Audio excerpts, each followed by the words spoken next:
Hi and welcome back to part 2, the refitting. As you can see, I took the replacement gearbox off that engine yesterday,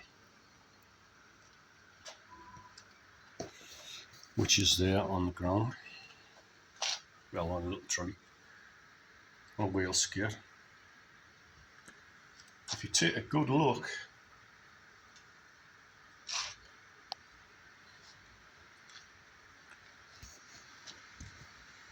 at them both,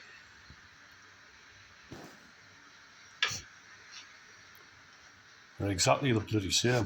Exactly the same. I think it's got to do with the electronics inside of them, why they won't work, why the newer one won't work. But anyway, we'll go for a refit. I'm going to have a cup of tea first, so I've just getting here.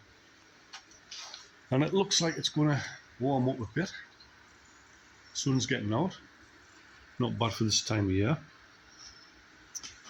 I won't lie, I know this is going to be a struggle getting this in by myself. First of all, I've got to lift it sort of straight. Then I've got to get that to line up nicely with a dry shaft. Transfer box. Which goes into there. Inside the transfer box. Plus on mine on the car, it's still got the dry shaft coming through, so the splines have got to go in. And then we have these lovely bolts which you've got to line through into them holes. It's easy showing us on that. And then of course the gearbox itself has got to line up.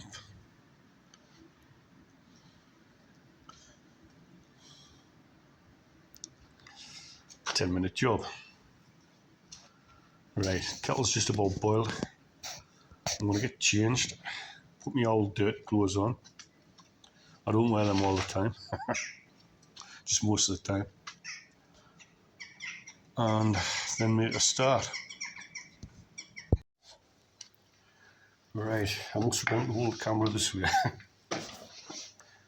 I have a bit of a problem now because my old jack has decided to bugger up. It's going to be a problem trying to get it out, never mind how else. But now I've got the gearbox into position to try and lift. I've put a chain on the top and hopefully it'll get it that way. So wish us luck. Here it goes. Right, I've been carrying on a bit without showing you anything. As you can see, the gearbox is in. Not without its problems, I will admit. I got it in, I thought it was square. I was using the bolts to pull it up. And lo and behold, as I was tightening the transfer, I must have been in, right, and smashed the bottom off. It probably would have been alright if I'd gotten it in straight, but I just changed them around to where, since I had one on that engine, I took that one off that engine anyway, saved any hassle. But then again, I had to now then take the prop shaft off this one. Could I get the drive shaft out, I had to take the whole unit out. That nut came off that side alright, but the bolt itself is seized absolutely solid in there. And when you get a good look, someone's had to go at the bottom one and already snapped the head off there. What do you do? What do you do when you need to replace the bottom arm? Buy a new hoop? Anyway, I've had to drop the whole strut. So that's probably going to be a bit fun getting it in by myself.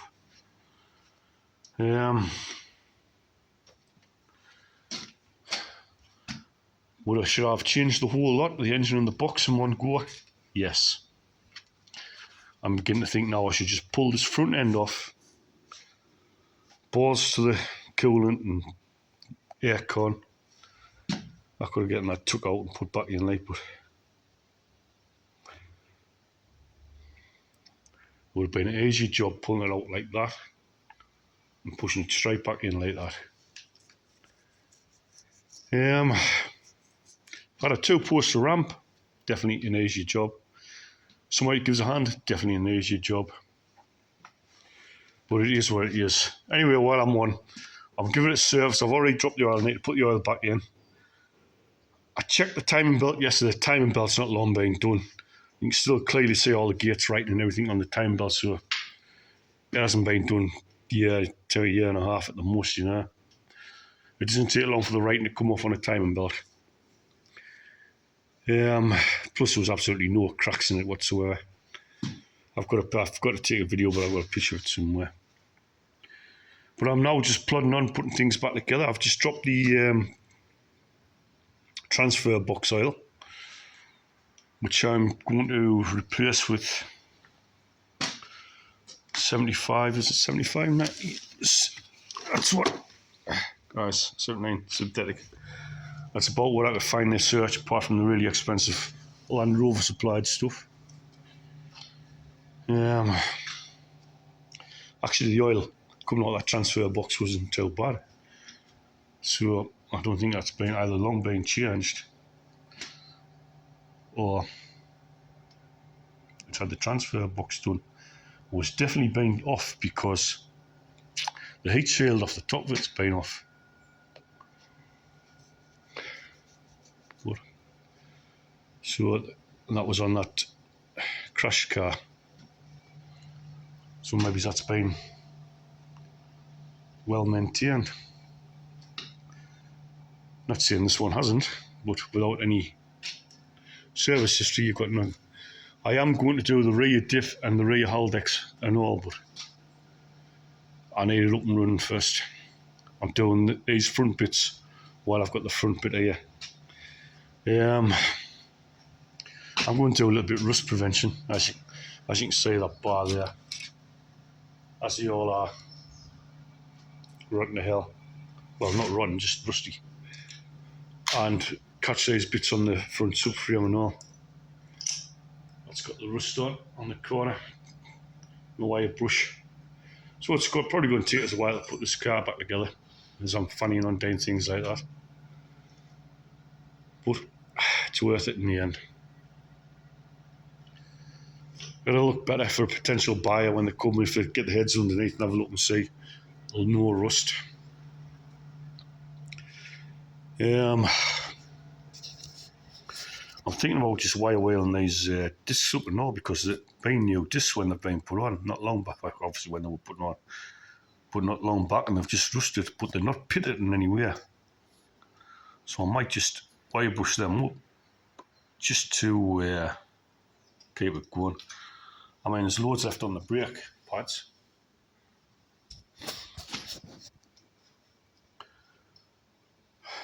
Priority is get the bloody thing running, driving. I mean, run, let's get it driving. That's the priority. Yeah, and get it for sale.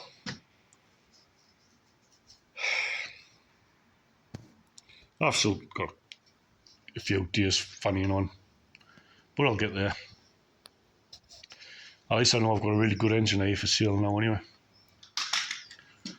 Yeah. Also all the back running gear on here, the rear diff, Haldex, suspension. There was one of these actually in the go-part yesterday. I went to £2,000, I thought. That's about 2.6 out the door. It only had a dent in this back quarter, and this wheel was offset. I thought, well, I've got all the suspension for that, but I couldn't be bothered. Maybe if I'd had this one running out the way, but I'll get there. So that's for sale. I've got the all sorts of bits for sale going off that. I'll concentrate on this first, and I just advertise that and break it as it's going, no doubt.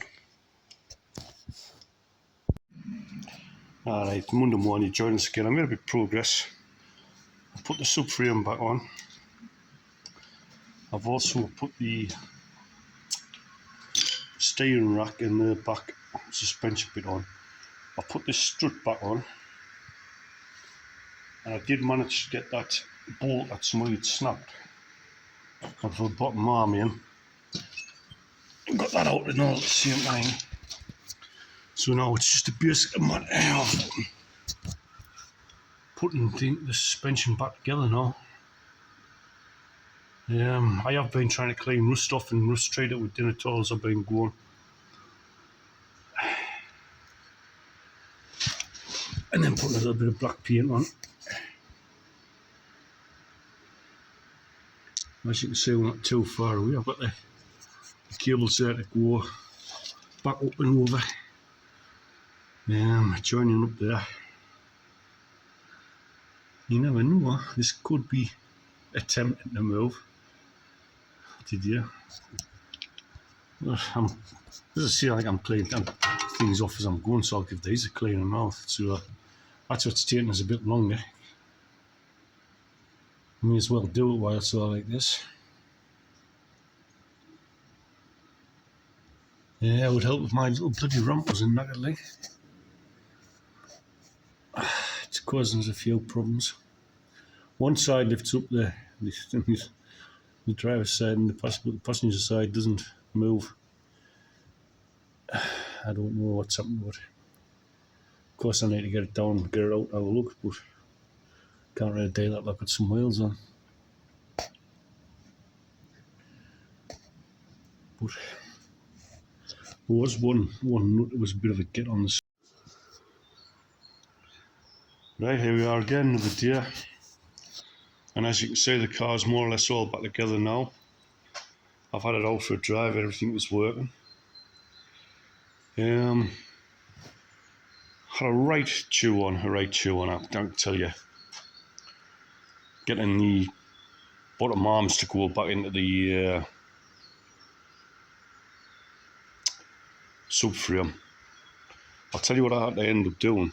I had to end up using a ratchet strap and a jack under the arm to lift them up somewhere near level, and a ratchet strap to pull them in so I get the front bolt in. I'll show you why. Oh, where's my torch? Oh, there it is. I'll show you on the subframe of my parts one. I'm in desperate need to get this place cleaned up. You can see it. As you can see, the front of the bottom arm goes in there, but it's also got that lip there for the nut, so it's got to fit in between them. If you go on an angle, you cannot get it in. It causes problems, severe ones, like not getting the arm in. I'll show you on one of these bottom arms I've got off the parts car. There's what I'm talking about. Where we at there?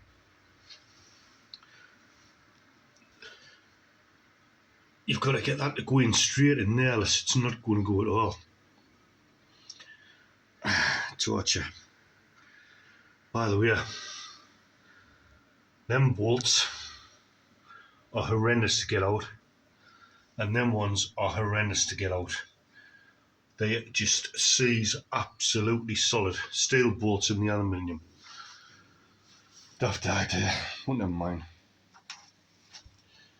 As you can see now, I've got loads of spares. But getting there. Anyway, that was probably the worst bit about putting it back together. I'm now going to dump the gearbox oil again. I reckon it takes about 6 changes to get it clean that we are. So I'll dump it again. So it's at least had 2 to get the worst of the old stuff out. And I can get my battery tray back in, the rest of the plastics as wheel splashes. And I think it's ready for an MOT. I'll check all the lights and everything. But I'll give it a clean and all yesterday. It looks quite good.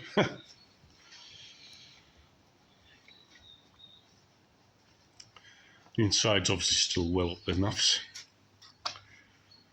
But there's some more oil I've got to get in. And then I can concentrate. I'll take the Once I get the front plastics back on, I'll take the back wheels off, I'll clean the back brake calipers and stuff up. I might not be driving it now, so the discs, I'll go along the side saying the light. The discs have cleaned themselves up lovely. Brake and it drives lovely, man. It's a beautiful driving car. Yeah, it's the back disc cleaned up.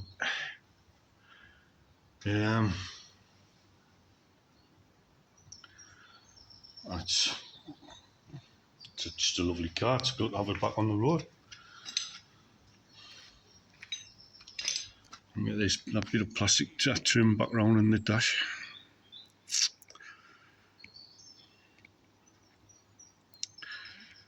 Need a front camera and the rear camera. I can get them ordered there. I'll pull them out, get them ordered. I think it also needs a tank guard. If one of my ramps weren't knackered. Or both of them. Well, we'll see how it goes. Let's see, I'll get them all tied. Now I can drive it properly on the plates. Got a big condensation in the lights, like I think that's obviously because the lights have been on and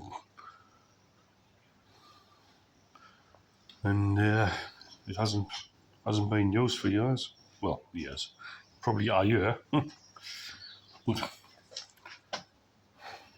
I think I've had it 8 or 9 months now. If it wasn't for those greedy breakers on ABR, but never mind. It's a beautiful car. We'll see how everything else goes and let you know.